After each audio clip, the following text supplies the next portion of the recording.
죄론에 대한 성경 말씀을 공부하다 보니까 이 죄에 대해서 설교한 설교자들의 책이 보였습니다.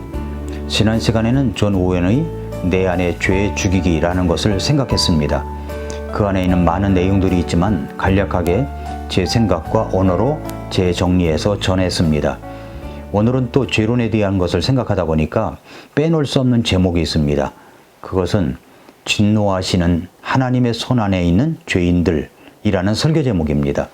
이것은 1700년대에 살았던 미국의 대각성 운동을 일으켰던 조나단 에드워드가 설교한 내용입니다.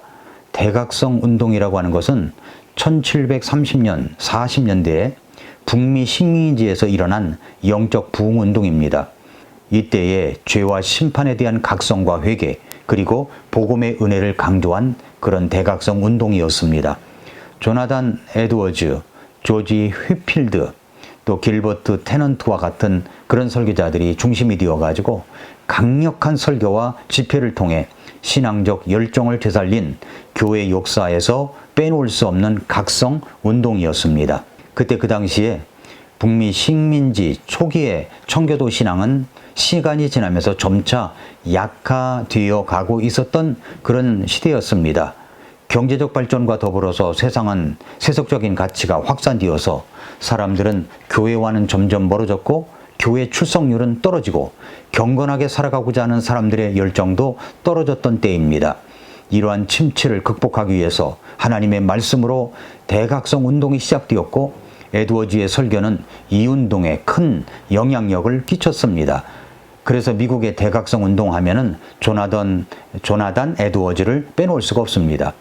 저는 지금 이 시대도 마찬가지라고 생각합니다. 코로나 이후 많은 사람들의 교회 출석률은 현저하게 떨어졌다고 합니다.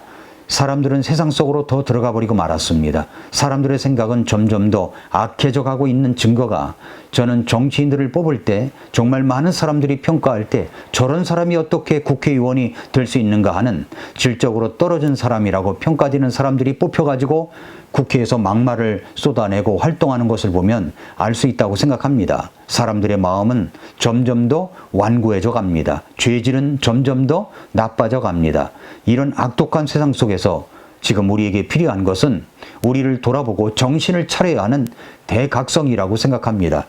대각성보다도 더 우리의 마음을 자극할 수 있는 단어가 있다면 더 붙이고 싶습니다. 그래서 저는 오늘 우리에게 필요한 말씀인 제목을 이렇게 정했습니다. 은혜의 손에서 심판의 손으로 넘어가는 사람들이라는 제목을 정했습니다. 은혜의 손에서 심판의 손으로 넘어가는 사람들. 오늘 제가 다루려고 하는 이 주제는 좀 무거운 주제입니다. 이제 사람들은 은혜의 손에서 심판의 손으로 넘어가게 된다는 사실이 기다리고 있기 때문입니다. 지금이 은혜 시대이고 구원받을 만한 시대인데 그 은혜의 손에서 하나님의 심판의 손으로 넘어간다는 말이 무슨 말입니까? 이것에 대해서 진지하게 생각해 보셨습니까? 우리 자신과 우리 가족과 사랑하는 사람들에 대해서도 말입니다.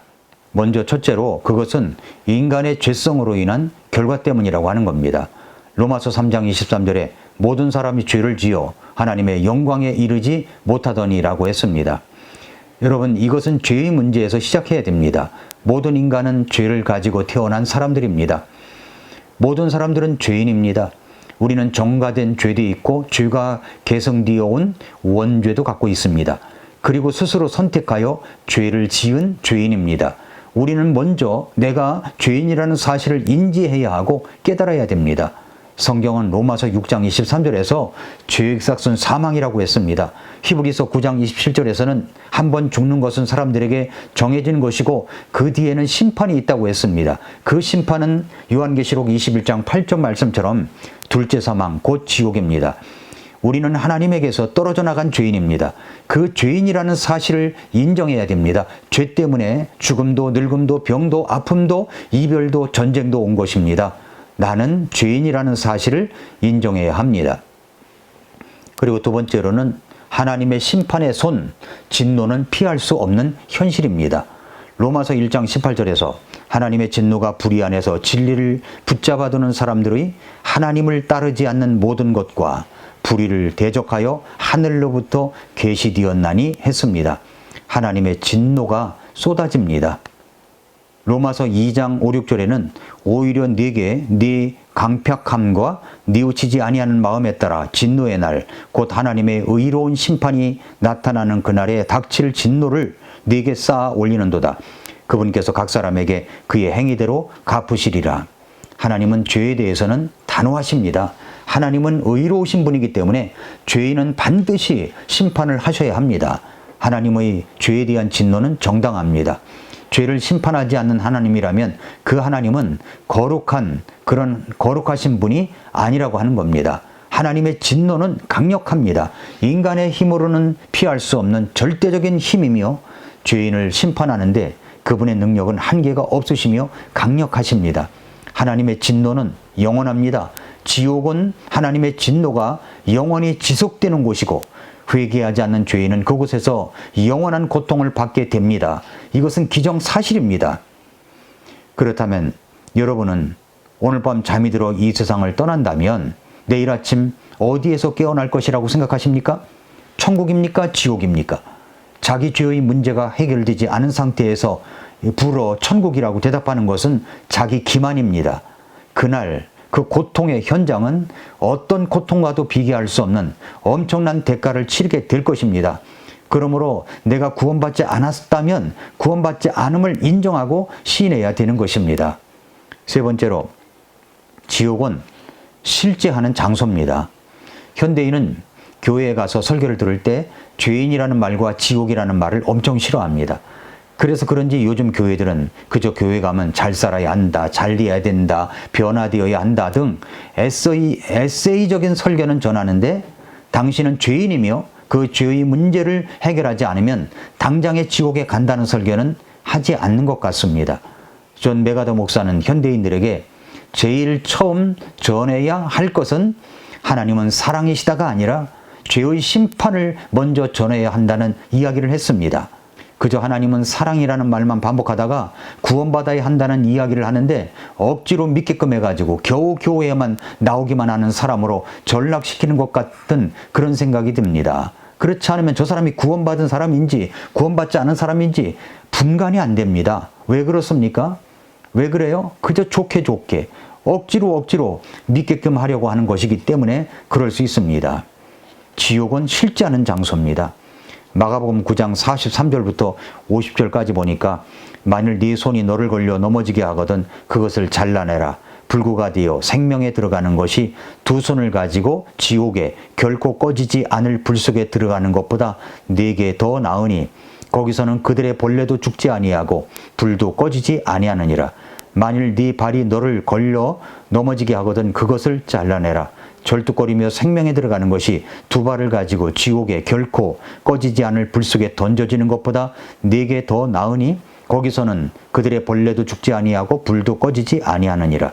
만일 네 눈이 너를 걸려 넘어지게 하거든 그것을 빼내라. 한 눈으로 하나님의 왕국에 들어가는 것이 두 눈을 가지고 지옥 불 속에 던져지는 것보다 네게 더 나으니 거기서는 그들의 벌레도 죽지 아니하고 불도 꺼지지 아니하느니라. 이는 사람마다 불로 절여질 것이요 희생물마다 소금으로 절여질 것이기 때문이라. 이거 정말 무서운 말씀입니다. 그런데 이 성경을 보면 개역성경에서는 44절과 46절이 빠져 있습니다. 없음이라고 되어 있습니다. 성경은 분명히 지옥이라는 말이 나옵니다. 그리고 그곳은 벌레도 죽지 않고 불도 꺼지지 않습니다.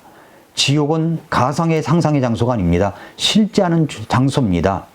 그래서 44절, 46절이 빼져서는 안 되는 구절입니다. 이건 꼭 들어가야 되는 구절입니다.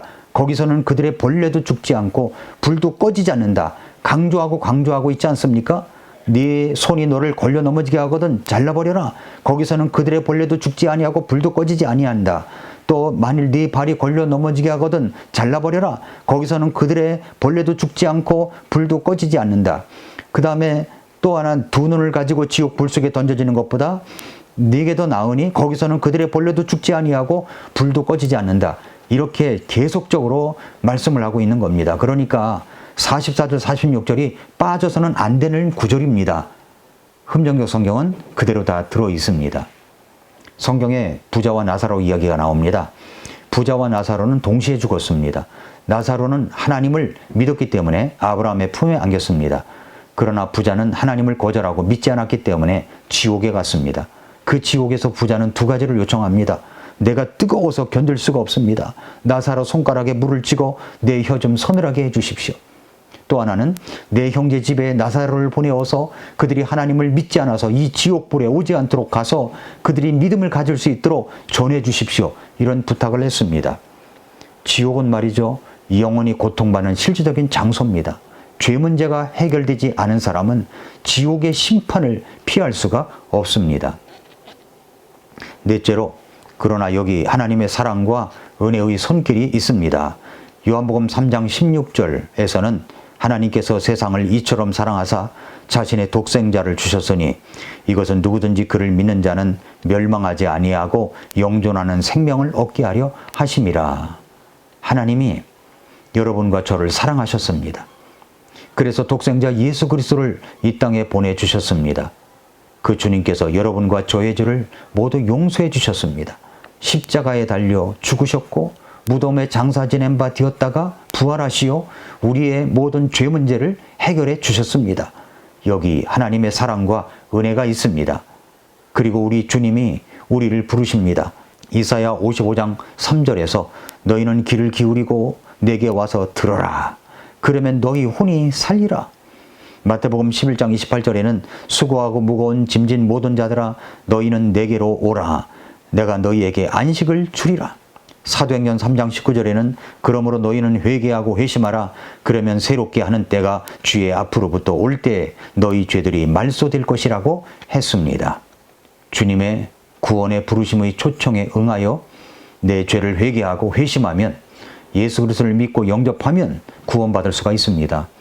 그렇게 우리 주님의 은혜의 손길로 우리를 부르고 계십니다. 마지막으로 다섯 번째, 만약에 여러분이 이것을 거절한다면 그 결과는 은혜의 손에서 심판의 손으로 넘어갑니다. 요한복음 3장 18절 그리고 36절 보니까 그를 믿는 자는 정죄를 받지 아니하나 믿지 아니하는 자는 하나님의 독생자의 이름을 믿지 아니하였으므로 이미 정죄를 받았느니라. 36절 아들을 믿는 자에게는 영존하는 생명이 있고 아들을 믿지 않는 자는 생명을 보지 못하며 도리어 하나님의 진노가 그 위에 머물러 있느니라. 그렇습니다.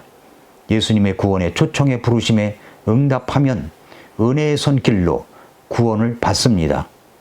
그러나 만약에 거절한다면 여러분은 하나님의 심판의 손에 들어갑니다. 구원의 초청에 대한 부르심에 여러분은 어떻게 하시겠습니까? 순간의 선택이 10년을 좌우하는 것이 아닙니다. 여러분의 구원의 부르심에 대한 순간의 선택이 영원한 장소인 천국이냐 지옥이냐를 갈라놓습니다. 여러분은 어떻게 하시겠습니까? 구원에 관한 궁금한 것이 있다면 강동성서 침례교회로 연락해 주시기를 바랍니다. 오늘도 미라클 모닝입니다.